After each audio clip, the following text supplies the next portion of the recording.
النهاردة هنتكلم عن عمالقة خط الوسط. عليكم يا حبايبي الأخبار. أول حاجة نصلي على النبي قبل بداية الفيديو. مقارنة دي بروين مع بيلينغهام.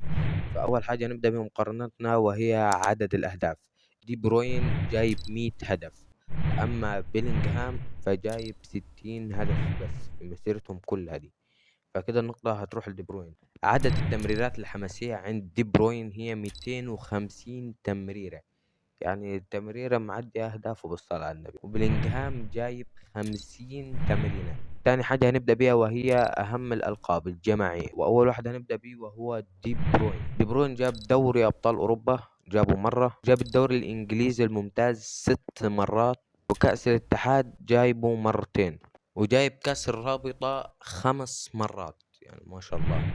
أما بيلينغهام جاب دوري أبطال أوروبا فجابه برضه مرة واحدة، وجاب الدوري الاسباني مره واحده برضه، وجاب كاس المانيا. يعني النقطه دي هتروح لدي بروين. مش في تاني حاجه وهي الجوائز الفرديه.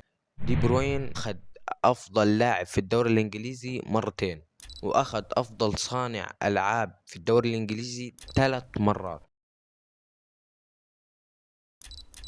تم اختياره لاعب عام في فريق المانيا مره واحده لليوفا والفيفا. فأما بيلينغهام أخذ أفضل لاعب في الدوري الأسباني وأفضل لاعب في الدوري الألماني في 2022-23،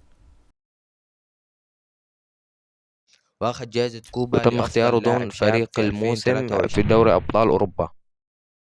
الخلاصة اللي عايز أقولها لك أخدها مرتين، بيتفوق على بيلينغهام في التمريرات الحماسية والجوائز الجماعية. أما بيلينغهام التهديف والتأثير الفردي مع رغم سنه. فكده نكون